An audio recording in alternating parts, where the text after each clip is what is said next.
welcome back. It's time for Showbiz, and Miss G, who has the gist, is here with me. Hi, Miss G. Yes. So what's going on in the entertainment world? Okay. Are those your nails? Yeah. I didn't even notice. Somebody Can said the camera, they look like zoom Easter in on her egg. nails? Easter egg. Also, it looks like Easter egg. But how familiar are you with the group Bookback from back in the day? Oh, call me Kekena. Yeah. Oh yeah. Okay, so Bookback used to, be a group until Rennie Coach's passed, and Bright has been reminiscing some of the things that happened during their days. There was a time, according to him, that the whole industry decided to blacklist them. Oh. Exactly, and they wouldn't have shows and blah blah blah. But he narrates what exactly instigated that. It got to a point. The industry was, I would say, a bit rough. Right.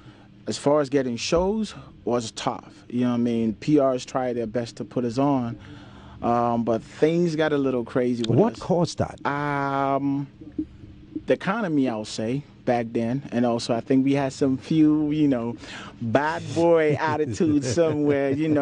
We got into some few trouble here. We got into a few things with some of the brothers in the industry, and it should have been a better. There should have been a better approach to that. Okay, example. Bright. So, okay, so yes. Here's the thing. Yeah. The raga industry got a bit crazy with everybody, showing I am this and I'm that. Yeah. So there was a song from my brother Samini, and Ronnie was like, why should you say so and so? You know what I mean? And Ronnie's known to be a bit aggressive. So in the act of asking why gone, big things gone and then bad things gone, and on a song. On a song, it got physical. You know what I mean? Okay. Where Ronnie had to throw,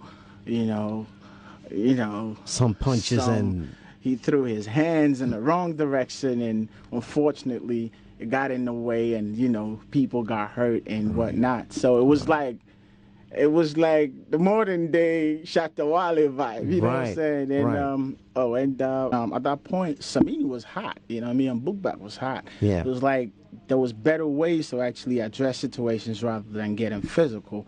So we had some few, Bookback elbow or the rowdy whatnot, you know what I mean? But we learned our lesson from that and tried to correct it. We made our peace with our brother Samini.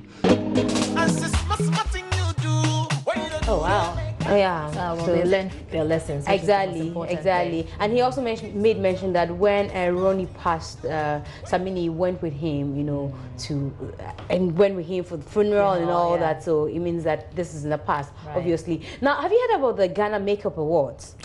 Yes, I think it's crossed. Yeah, I've seen it. Yeah. So this Saturday we have the Makeup Awards, and today it was launched with the fair and all that. So we were speaking to the CEO of the awards, Rebecca Donko, because people think that it is for friends and family, the kind of people she nominates or gets nominated, and why certain people do not get nominated. She's been explaining. I'm actually humbled. I mean, when I started, I didn't think I was going to come this far. There were a lot of it won't work. And when you set out to do this, what did you think that you were going to achieve, and how far have you gone with that? When I set out to do this, I mean, I saw an industry that has so much potential, but for me, it's been marginalized. I saw an industry that's making an economic impact. I saw an industry that has so much potential, but nobody was tapping into. And so for me, I wanted to bring the industry together, to project the industry, propel it forward, and to have the next Kylie Jenner in Ghana. I mean, and I've heard people say, oh, it's more like family and friends business and blah, blah, blah. I've never heard that, because anybody in the industry who knows that we don't do that. Ours is not a popularity contest, so we don't select people. Everybody you see on there in the category nominated themselves. We open up nomination, we put the categories out there, you nominate yourself where you best fit.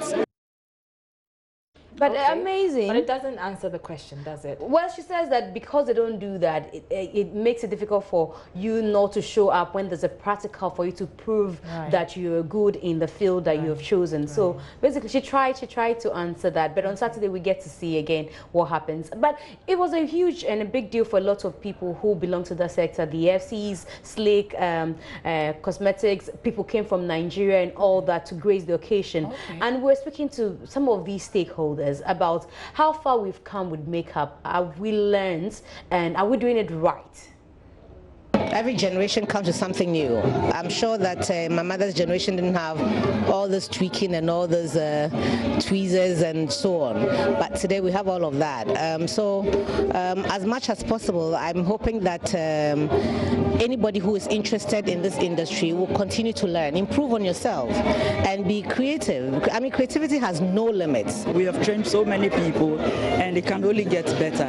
There are several other schools now, and I believe that we should be ensuring that the quality that we promise to give our clients, we should make sure that it happens. Do you think that we have a good knowledge and a good appreciation of makeup? That is the challenge of the internet. You know, our code of ethics prescribes that you must be qualified, you must have gone through a certain number of hours to be certified to practice. But when you go on the internet and study for 10 minutes, 20 minutes, and you think you are certified, of course you are not grounded in the knowledge and in the skill. We needed the right systems in place as Ghanaian companies in order for us to be able to compete with the foreign brands that comes to Ghana. That's what I stand for. Makeup really is just to enhance the beauty, okay? But at least the basics, okay? Women should be to the basic, at least to do her eyebrows, because some of us haven't got, little eyebrows, a little bit of eyeliner to open up the eye, a little bit of foundation, because it's not everybody who has perfect mark-free skin. If you know you're using quality products, you don't have a problem. But if you're using fake product, then you can blame the product as being the culprit for your bad skin. All right, but you know that it takes a lot of time for a lot of people to get their makeups on. Exactly. Some people say it takes 30 minutes and all that. It took me an hour to, get all of this. It's a process I don't enjoy at all. But here's Martha and Kuma with more. I think sometimes one, it's so bad to say. Sometimes 1 hour, when you're so much in a hurry, I think it's like 30 minutes or so, yeah. But mostly it's like 1 hour, 2 hours. And so for me, I really appreciate their jobs. It's very necessary that we appreciate people who do these things on our faces to make us look beautiful on TV. Look at their beautiful face. It's makeup. It's makeup. Makeup contributed to it, So let's support Made in Ghana product. Let's support our own. Let's support CEOs in Ghana. Let's support the makeup artists we have in Ghana. So definitely on Saturday we'll be there to support and see those who get to pick up awards. Until then, please, we can reduce the time for makeup. Hopefully. Thank you very much, Ms. G.